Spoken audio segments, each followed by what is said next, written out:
मोहनदास करमचंद गांधी दुनिया के इतिहास का सबसे बड़ा नाम। जब कभी भी सत्य और अहिंसा की बात होती है तब जुबां पर गांधी जी का नाम आना लाजमी है। लाखों भारतीय की प्रेरणा स्रोत बापू पूरी दुनिया के लिए अनमोल विरासत हैं। वो गांधी जी ही थे जिनकी प्रेरणा से हिंदुस्तान की साधारण जनता दुनिया के सबसे शक्तिशाली समाज से टकरा गई थी।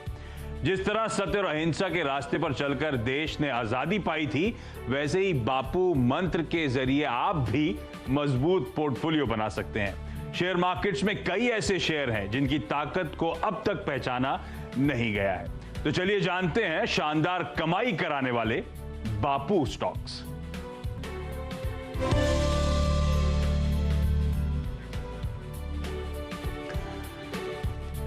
तो ये वीकेंड तो महात्मा गांधी जयंती का है, तो बापू की बर्थडे सेलिब्रेट करनी थी तो ऑब्वियस है सीएनबीसी आवाज पे भी जो अब स्पेशल प्रोग्रामिंग की बात आई तो सोचा क्यों ना इसी को सेलिब्रेट किया जाए। इसीलिए हम लेकर आए हमारी एक खास पेशकश बापू स्टॉक्स। अब आपके जहन में सुबह से जब ये टीजर्स चल रहे होंगे तो ये जहन में आ रहा होगा ये बापू स्टॉक्स हैं क्या। तो दरअसल एक एब्रिविएशन है। डॉक्टर साहब जरा पूरी स्क्रीन पे दिखाइएगा इसका फुल फॉर्म जो हमने रखा है बापू स्टॉक्स का, वो डिटेल्स आपकी स्क्रीन पर आएंगी। Best among peers and undervalued stocks. तो आसान शब्दों में हमेशा बेहतरीन फंडामेंटल वाली कंपनीज हाईलाइट करते हैं अपने स्पेशल शोज में। तो आज भी बेहतरीन फंडामेंटल वाली कंपनी, वो कंपनी जो अपने तमाम पीयर्स से बेहतर नजर आती है और बेहतर नजर आती है और अच्छे उचित दाम पे नजर आती है, तो अंडरवैल्यूड भी है। तो इस तरह की स्ट्रॉन्ग फंडामेंटल वाली कंपनीज आज हम लोग हाईलाइट करने जा रहे हैं। ठीक है ना बापू स्टॉक्स का आइडिया? यस है ना। तो ऐसे बापू स्टॉक एक एक करके हाईलाइट होने वाले हैं। शुरुआत आप ही कर दीजिए, आज बोल कम रहे हैं आप। अभी तो आपने शुरुआत की है। अच्छा। तो मुन्ना भाई के भाषा में वाले बापू है। नहीं, मुन्ना बापू तो वही है। वही है। हाँ। तो उस हिसाब से बोलेंगे तो कह सकते हैं कि ये कंपनी में नया बापू आ गया है। जो कंपनी मैंने चुनी है। प्रमोटर बदल गए हो? प्रमोटर नहीं, मैनेजमेंट। अच्छा। तो जो स्टॉक मैंने चुना है वो है श्री दिग्विजय सीमेंट। हाँ। और इसके जो नए एग्जीक्यूटिव चेयरमैन हैं जो हाल ही में हैं कुछ क्वार्टर्स पहले, अनिल सिंघवी जी, जो गुजरात अंबुजा सीमेंट के सालों तक प्रमुख थे। वो कंपनी सेक्रेटरी थे, सीएफओ थे, टॉप पे सीईओ बन के उन्होंने मैनेज किया बहुत लंबे समय तक। तो एक दिग्गज उन्होंने इस नई कंपनी को एक तरीके से आप समझिए जो संभाला है, उसके बाद से काया पलट हो चुकी है। इसलिए ये एक बहुत बड़ा एक वजह है कि ये बापू स्टॉक बनता है। आपके क्राइटेरिया में बैठेगा, लेकिन ये पहली वजह है। हाँ। दूसरी बात यह है कि बापू के जमाने से इसका लिंक है। इस कंपनी की आधारशिला सरदार वल्लभ भाई पटेल ने रखी थी 75 साल पहले, जो बापू के समकालीन थे, गुजरात के दूसरे बड़े नेता थे। हालांकि ये कंपनी अब तक तो लार्ज कैप हो जानी चाहिए थी, पर शायद इनको अब जो नए बापू मिले हैं वो इन्हें धीरे धीरे स्मॉल कैप से मिड कैप और लार्ज कैप बनाएंगे, ऐसी हमें उम्मीद है। इसलिए आपको यहाँ पर राय दी जा रही है। देखिए मॉर्गन स्टैनली की एक शानदार रिपोर्ट आपने सीमेंट पे पढ़ी है हाल में, तो वो मैं दोबारा नहीं बताऊंगा आपको, लेकिन अगर सिर्फ इस कंपनी का आप हाल देख लें तो आप देखेंगे कि जो आपने पेयर कंपैरिजन की बात कही है उस पे आने के साथ साथ एक बात मैं सिर्फ आपको बताऊं कि ये मैनेजमेंट चेंज के बाद जो बदलाव आया FY17 में, यानी 4 साल पहले 50 करोड़ का घाटा था। अब इन्होंने ना केवल प्रॉफिट दिखाया है, अब पिछले 6 क्वार्टर का अगर आप देखेंगे ऑन एवरेज जो एनुअल प्रॉफिट है वो करीब 50 करोड़ हो चुका है। तो लॉस से प्रॉफिट में आ गए हैं। कई सालों के बाद पहली बार पिछले साल डिविडेंड पे किया है। कैश फ्लो बिल्कुल शानदार है और डेट फ्री कंपनी हो गई। तो मैं आपको कंपैरिजन बता देता हूं कि अपने पेयर्स के साथ ये कैसे ट्रेड करता है। पहले पीई की बात करें जो सबसे कॉमन है, तो ये कंपनी 14 के पीई पे है। इससे थोड़ी रिलेटिवली बड़ी लेकिन छोटी सीमेंट कंपनीज में हाइडेलबर्ग आता है, वो 18 के पीई पे है। जेके सीमेंट 28 के पीई पे है। तो जेके सीमेंट के आधे पीई पर यह स्टॉक चल रहा है। अच्छा, डिविडेंड यील्ड अगर आप देखेंगे तो यहां पर आपको नजर आएगी करीब करीब 2.5 की डिविडेंड यील्ड आ रही है। हाइडेलबर्ग इस मामले में थोड़ा ऊपर है, वहां पे 4% की डिविडेंड यील्ड आ रही है और जेके में आपको बहुत ही मामूली डिविडेंड यील्ड मिलेगी। डेट पे देखिए, इस कंपनी का 0 डेट है लॉन्ग टर्म, केवल वर्किंग कैपिटल थोड़ा बहुत दिखेगा। हाइडेलबर्ग का डेट टू इक्विटी है 0.35 और जेके सीमेंट का है 1.1। तो बिल्कुल हल्की बैलेंस शीट, शानदार मैनेजमेंट, और यह आपको यहां से नए दांडी मार्च पे निकलते हुए नजर आएगा। कहां तक पहुंचेगा ये आने वाला वक्त बताएगा। प्रदीप, ये नए बापू जो है वो अंबुजा वाले हैं या और कोई है? यस वही है। और हमारे चैनल पे आ चुके हैं। आपको याद होगा पिछले क्वार्टर के बाद बहुत विस्तार से उनसे बातचीत हुई थी। इस क्वार्टर के बाद फिर कभी कभी क्या कंफ्यूज हो जाते हैं ना। तो श्री दिग्विजय सीमेंट पहला स्टॉक, कई सारे बापू के कनेक्शंस आपने जोड़ दिए। फंडामेंटली स्ट्रॉन्ग कंपनी, तस्वीर बदल रही है और वैल्यूएशन वाइज अट्रैक्टिव, तो परफेक्ट एक बापू स्टॉक पिक आपकी स्क्रीन पर। इस स्टॉक को लंबी अवधि के लिए आज से आप लोग रडार पे रखिएगा। डायरेक्टर साहब, स्क्रीन पे सबको दिखाई, मेरे ख्याल से आपने अब तक दिल्ली की टीम दिखाई नहीं, तो मुझे लग रहा है जाना है कि नहीं जाना उनके पास। दीपाली और वीरू आपको दिल्ली से नजर आएंगे और अब पहले दीपाली के पास जा रहा हूं। दीपाली, कौन सा बापू स्टॉक आप लेकर आई हैं? आशीष, मेरे पास महानगर गैस है। दो कारण। सबसे पहले कि इस सेक्टर को हमने क्यों चुना। पहली चीज तो ये कि हाल फिलहाल में कई सारे रिपोर्ट्स आई हैं जिसमें ये बात मेंशन की गई है, एक्सपेक्टेशंस ऐसी हैं कि अगले 5 से 10 साल में इस पूरे सेक्टर में जो कंपाउंडेड एनुअल ग्रोथ है वो 10% से ज्यादा रह सकती है। इसके अलावा जो सरकार की भी योजना है गैस उपलब्धता के लिए, जो प्रायोरिटी सेक्टर की लिस्ट है उसमें सिर्फ अगले 6 सालों के लिए सिटी गैस डिस्ट्रीब्यूशन कंपनीज ही शामिल रहेंगी। अब महानगर गैस चुना है क्योंकि कंपनी अच्छा परफॉर्म कर रही है। आप पिछले 3 सालों की इसकी परफॉर्मेंस देखिए, रेवेन्यू ग्रोथ देखिए, 2200 करोड़ से बढ़कर ये लगभग 3000 करोड़ के आ चुके हैं FY20 में। सिमिलरली अगर आप पैट ग्रोथ देखेंगे तो ये भी 500 करोड़ से बढ़कर FY18 में, FY20 में लगभग 800 करोड़ की हो चुकी है। आगे के लिए भी अपॉर्चुनिटीज काफी हैं क्योंकि हाल ही में हमने देखा है कि बेस्ट ने 300 CNG बस इंडक्ट की है और प्लान उनका है 800 से 1000 बस इंडक्ट करने का, तो उसका बेनिफिट MGL को आगे जाते हुए मिलेगा। लगभग 44 ऐसे ज्योग्राफिकल एरियाज है जहां पर पाइपलाइन बिजली है, उसका भी एडवांटेज कंपनी को आता हुआ दिखेगा। अब वैल्यूएशंस के हिसाब से भी अगर आप देखेंगे तो ये सबसे सस्ती कंपनी है इस वक्त अपने पीयर्स के मुकाबले। अगर आप देखेंगे तो MGL लगभग 12 के पी पर ट्रेड करती है, गुजरात गैस 21 के, IGL 26 के और अदानी गैस सबसे महंगी है उस हिसाब से 52 के। तो वैल्यूएशन वाइज बहुत अट्रैक्टिव और इंटरेस्टिंग ये है कि अगर आप जून क्वार्टर के आंकड़े भी देखेंगे तो म्यूचुअल फंड्स हो या फिर इंश्योरेंस कंपनीज हो, यानी DIs ने जो अपनी हिस्सेदारी है वो इस कंपनी में बढ़ाई है। तो MGL एक स्टॉक है मेरी तरफ से। महानगर गैस लिमिटेड, MGL, एक और बापू स्टॉक आपके लिए। और दीपाली जैसे बता रही है, फंडामेंटल स्ट्रांग है, तमाम ट्रिगर्स हैं, अट्रैक्टिव ये कंपनी आपके सामने। और देखिए किस तरह की इंस्टीट्यूशन होल्डिंग भी इस कंपनी में आपको नजर आएगी। सबको पसंद आता है MGL। इस स्टॉक को रडार पे रखना है। तीसरा बापू स्टॉक, यतिन की बारी। यतिन, कौन सा स्टॉक और क्या कनेक्शन है बापू से? बापू चश्मा भी है। हाँ, बापू चश्मा भी है मेरा। तो अगर आप देखें तो मेरा स्टॉक है GRSE। ये गार्डन रीच शिप बिल्डर्स। अच्छा। तो ये डिफेंस के क्षेत्र में भारत सरकार के उपक्रम की कंपनी है। तो कहीं ना कहीं ये बापू का जो मैसेज है वो पहुंचाना चाहती है, क्योंकि ये कोस्ट गार्ड्स के लिए शांति बनाए रखने के लिए फ्लीट्स बनाती है, इंडियन नेवी के लिए वॉरशिप्स बनाती है जो शांति बनाए रखने में हमको मदद करते हैं। तो ये एंगल है। बंदूक बना ली है ताकि शांति बनी रहे देश में। जरूरी है। तो हमारे ऐसा ही कहते हैं। हाँ, और ये आजादी के पहले फॉर्म हुई कंपनी है। तो बहुत पुरानी कंपनी है और बहुत बेहतरीन तरीके से कंपनी का परफॉर्मेंस हमको दिखाई दे रहा है। आज का मार्केट कैप लगभग 2500 करोड़ रुपए के आसपास है। और जो नया IPO आ रहा है मझगांव डॉक, जो कि GRSE का एक पीयर है या एक हम कहेंगे कि PSU पीयर है, उसका IPO अच्छे वैल्यूएशंस पे आ रहा है और अच्छी वैल्यूएशंस पे लिस्टिंग होने की संभावना है। तो कहीं ना कहीं GRSE पे इसका रब ऑफ इफेक्ट हमको दिखेगा। स्टॉक में करीब करीब 4 से 5% की डिविडेंड यील्ड है। इसका मतलब ये अगर आप इसको खरीद लेते हैं तो कहीं ना कहीं ये आपको आपके सेविंग बैंक अकाउंट के ब्याज से ज्यादा डिविडेंड यील्ड देगा। ऑर्डर बुक, ये सबसे बड़ा इंपॉर्टेंट पॉइंट है। 28 करोड़ रुपए की ऑर्डर बुक है, तो अपनी मार्केट कैप से लगभग 10 गुना ज्यादा इनकी ऑर्डर बुक है, जो करीब करीब अगले 7 साल के लिए इनकी ऑर्डर बुकिंग्स हो चुकी हैं। अगर आप कैश देखें तो कंपनी के बुक्स पे लगभग 700 से 800 करोड़ रुपए का खुद का कैश है, जो कि लगभग 30 से 35% होता है मार्केट कैपिटलाइजेशन का। और वैल्यूएशंस पे काफी अट्रैक्टिव।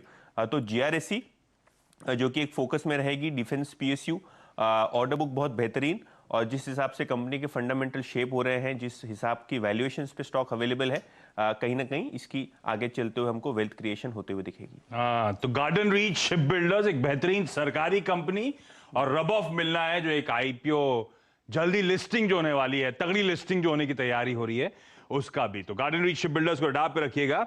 अच्छा, आपने डांडी मार्च की बात करी तो नमक दिमाग में आया, नमक से केमिकल दिमाग में आया, तो एक केमिकल कंपनी अब रडार पे है।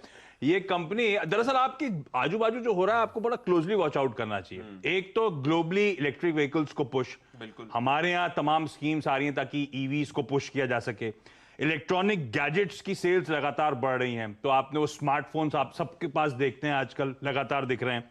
डिफेंस पे खर्च बढ़ रहा है, स्टील, एल्यूमिनियम, ऑटोज, इन सब पर रिवाइवल की तैयारी हो रही है। तो एक ऐसी कंपनी जो इन सब को केटर करती है वो है हिमाद्री स्पेशलिटी केमिकल्स। साल के हाई से अब ये स्टॉक 40% नीचे है, और साल के हाई छोड़िए 2018 से करेक्शन की शुरुआत हुई थी तो उन लेवल से तो 70-75% अब नीचे इस समय कामकाज करता हुआ। और बड़ी इंटरेस्टिंग कंपनी है ये कंपनी जो है, इंडिया की largest integrated speciality chemical carbon वाली कंपनी है। अब इसके बहुत सारे प्रोडक्ट्स हैं जिनमें या तो लीडर है या फिर एक सिग्निफिकेंट मार्केट शेयर एक कंपनी ओन करती है। एक एडवांस कार्बन मटेरियल्स बनाती है, तो आपके जो एनोड मटेरियल होता है लिथियम आयन बैटरी में, वो इकलौती कमर्शियल मैन्युफैक्चरर इस देश में उस लिथियम उस एनोड मटेरियल की। अब लिथियम आयन बैटरीज का इस्तेमाल होता है ईवीज में, आप लोग के स्मार्टफोन्स में, तो जो जिसका चलन है उस पर ये कंपनी खास तौर पे फोकस करती है। कार्बन ब्लैक बड़े पैमाने पे बनाती है, तो आजकल आप 2 व्हीलर्स 4 व्हीलर्स की सेल्स वेल्स में बढ़त की बात सुन रहे हैं, तो ज्यादातर ये कार्बन ब्लैक का इस्तेमाल टायर्स मैन्युफैक्चरिंग के लिए जाता है। कोर तार पिच की तो खैर ये कंपनी 70% मार्केट शेयर इस देश का ओन करती है, और ऐसे ही कई सारे और सेगमेंट्स हैं। अच्छा, बापू ने एक बात और कही थी, बुरा मत देखो, तो मैं इस कंपनी के बुरे फाइनेंशियल्स नहीं देख रहा हूं, मैं जो आगे का आउटलुक है अच्छा उस पर फोकस कर रहा हूं, क्योंकि FY20 बुरा मत देखो से मेरा मतलब था वाकई चैलेंजिंग था। सभी के इनके लिए खास तौर पे, क्योंकि इनका एक प्लांट चाइना में भी है, चाइना एक बड़ा मार्केट भी है, चाइना से ऑटोज डिमांड जनरेट होती हैं, तो उसके इश्यूज अलग थे। साथ साथ इसने राइट ऑफ्स लिए थे, एक वन टाइम इंपेयरमेंट लिया था, उसके चलते FY20 की परफॉर्मेंस गड़बड़ाती हुई नजर आई थी। लेकिन अब ट्रिगर समझिए, ये इंपेयरमेंट के चलते प्रॉफिटेबिलिटी पे प्रेशर आया था, और कैटलिस्ट बनेगा एक हाई वैल्यू एडेड प्लांट जो है एडवांस कार्बन मटेरियल का, वो Q3 में ऑन स्ट्रीम आ रहा है, कमीशन हो रहा है, तो उससे फाइनेंशियल्स को तगड़ा तूल मिलता हुआ नजर आएगा।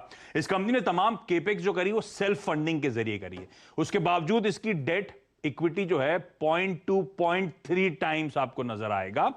और जो नया प्लांट है, ऑटोज में रिबाउंड है, जो ऑपरेशनल लेवरेज अब किक इन होती हुई नजर आएगी, उससे FY20 के मुकाबले, FY21 के मुकाबले FY22 की जो EPS है कहा जा रहा है दोगुना होता हुआ नजर आएगा। तो उस पैमाने पे जब आप देखेंगे कि इस प्रेशर के बाद जिस तरह से बाउंस बैक आना है, उसके बाद ये अपनी पीयर्स से बहुत सस्ता नजर आएगा। तो इस समय इसलिए मैंने कहा था बुरा मत देखो, क्योंकि वो बुरा ऑलरेडी प्राइस में है। जब मैं कह रहा हूं 75% स्टॉक गिरा था, इसीलिए गिरा था। अब इन लेवल्स के आसपास अट्रैक्टिव प्ले के तौर पे इसे ट्रीट किया जा सकता है।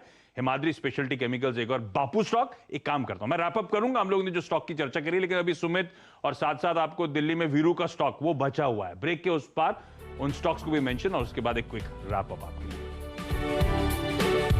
स्वागत है। तो इस वीकेंड हम लोग बापू की बर्थडे सेलिब्रेट कर रहे हैं, तो इसी चलते हम लेकर आए खास शो बापू स्टॉक्स। अब ये बापू स्टॉक्स क्या है, क्विकली आपको रिविजिट करा देता हूं, उसके बाद कुछ और बेहतरीन पिक्स आप लोगों की स्क्रीन पे आपको नजर आएंगी। डायरेक्टर साहब जरा स्क्रीन पे दिखा दीजिए, best among peers and under valued, वो आपकी स्क्रीन पे डिटेल्स आ जाएंगी। तो ये वो बापू स्टॉक्स, बेहतरीन फंडामेंटल वाली कंपनी जो हम लोग आज हाईलाइट कर रहे हैं। अब चलिए पांचवा बापू स्टॉक जानने का वक्त, और दिल्ली चलते हैं वीरू के पास। वीरू, कौन सा स्टॉक है? और आप तो दांडी मार्च में पार्टिसिपेट कर रहे थे, कुछ बापू की यादें? हाँ बिल्कुल, वो मेरे से 4-5 साल ही अगर आप देखिए छोटे थे बापू, तो मुझे उनकी बहुत यादें आती हैं दिमाग में। बहुत यादें हैं उनकी, सही कहा आपने। चलिए अच्छा, आता हूँ अब खैर आज के स्टॉक पे। मेरा स्टॉक है आशीष TVS मोटर्स। देखिए मैंने बहुत ज़्यादा अगर आप देखिए कैलकुलेशन नहीं करी, मैंने जो स्पेस चल रहा है उसमें से जो सबसे अगर आप देखिए अच्छा पोटेंशियल रखता है उस स्टॉक पे फोकस किया। देखिए TVS मोटर्स मैंने क्यों लिया, पहले तो 2 व्हीलर स्पेस पे अगर आप देखें बड़े ट्रिगर्स क्या थे। देखिए pent up demand, strong rural demand, ये दो बड़े ट्रिगर्स ये पूरे सेक्टर के आगे खड़े थे, चाहे वो हीरो मोटर कॉर्प हो, चाहे वो बजाज ऑटो हो, चाहे वो टीवीएस मोटर्स हो, ये तीनों के आगे खड़े थे।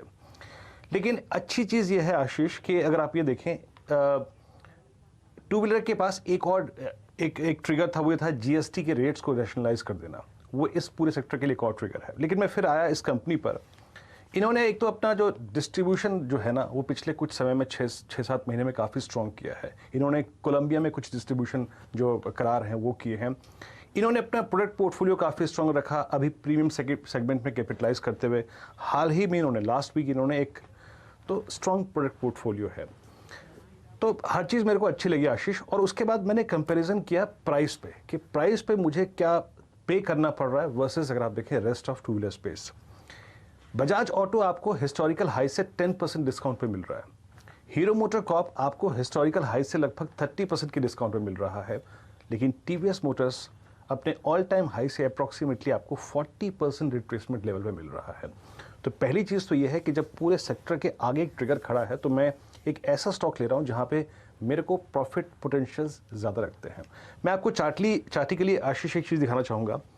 वीकली चार्ट्स पे याद रखिए, वीकली चार्ट्स पे टीवीएस मोटर लगभग एक 1.25 साल की एक रेंज को बहुत स्ट्रांगली काटने की कोशिश कर रहा है, स्पेशली 480-490 का जो जोन है, ये आपकी स्क्रीन पे है। ये जो लास्ट अगर आप देखें जो ट्रेंड लाइन है ना आशीष, ये लगभग 1.25 साल की रेंज को वॉलेट करने जा रहा है हायर साइड पे। एक और चीज़ आशीष, अगर आप इसके डेली चार्ट्स को देखें ना, कुछ बड़े क्रॉसओवर्स होते हैं जिनको हम स्टॉक्स पे चेस करते हैं। अब आप इसके डेली चार्ट्स को देखेंगे, एक 250 डेमा का एक बहुत स्ट्रॉन्ग क्रॉसओवर डेवलप हो रहा है। जो क्रॉसओवर यहाँ पे अगस्त में डेवलप हुआ है, वो क्रॉसओवर हीरो मोटर कॉर्प में जुलाई और जून में ही डेवलप हो गया था। तो मेरे को यहाँ पे profit potentials, risk reward ratio काफ़ी अच्छा लगता है। स्ट्रॉन्ग स्टैट्स हैं टेक्निकल्स के, डेरिवेटिव्स के। फर्स्ट करीब 10 से 11% का स्विंग टुवर्ड्स 530-540, लेकिन टेक्निकली बहुत साउंड, और मैं शायद रिस्क रिवॉर्ड रेशियो के प्रोस्पेक्टिव से टीवीएस को बहुत साउंड मानता हूं आशीष। और ये आज़ादी से पहले की कंपनी है टीवीएस, यानी कि टीवी सुंदरम अयंगर साहब। उन्होंने 1911 में शुरुआत जब इस कंपनी की करी थी, तो पहले तो मेरे ख्याल से एक बस कंपनी के तौर पे थी ये, फिर इवेंचुअली ऑटोमोबाइल मैन्युफैक्चरिंग में उतरी, और अब देश की तीसरी सबसे बड़ी टू व्हीलर मैन्युफैक्चरर और दूसरी सबसे बड़ी टू व्हीलर एक्सपोर्टर आपकी स्क्रीन पर। आप चूंकि वीरू को भेज रहे थे दांडी मार्च पे, तो उन्होंने कहा कि वो जाएंगे लेकिन टीवीएस की बाइक पे जाएंगे, पैदल नहीं जाएंगे। पैदल नहीं जाएंगे, ठीक है। तो, और एक तो इसके दो कनेक्शन और भी है ना, इनके जो फाउंडर थे वो उन्होंने फ्रीडम स्ट्रगल में कंट्रीब्यूट भी किया है, और इसका एक साउथ अफ्रीका कनेक्शन भी है। तो बापू का जैसे साउथ अफ्रीका कनेक्शन है, वैसे टीवीएस का, क्योंकि ये काफी ज्यादा एक्सपोर्ट करते हैं अफ्रीकन मार्केट्स में, खास करके साउथ अफ्रीका और नाइजीरियन जो रीजन्स हैं। तो टीवीएस मोटर एक ऐसी कंपनी है जो एक्टिवली इंडिया के बाहर भी अपना बिजनेस बढ़ाने जोर दे रही है। तो ठीक है, तो अयंगर साहब बापू के साथ थे, और बापू साउथ अफ्रीका में एडवोकेट थे, तो उन्होंने वहां एक्सपोर्ट का मार्केट भी पकड़ लिया। वाह, तो बहुत सारे कनेक्शन बन गए, डॉट कनेक्टेड है। लेकिन हाईलाइट ये है कि चार्ट्स पे वीरू को वैसे भी ये स्टॉक मजबूत नजर आ रहा है, और फंडामेंटल्स तो इन्होंने हाईलाइट करे ही करे। तो गजब का मोमेंटम के लिए टीवीएस मोटर्स में तैयार हो जाइए। अनलॉक की थीम, सेंटिमेंट, मूड सुधरेगा तो वैसे भी टू व्हीलर्स शायद तूल पकड़ते हुए नजर आए।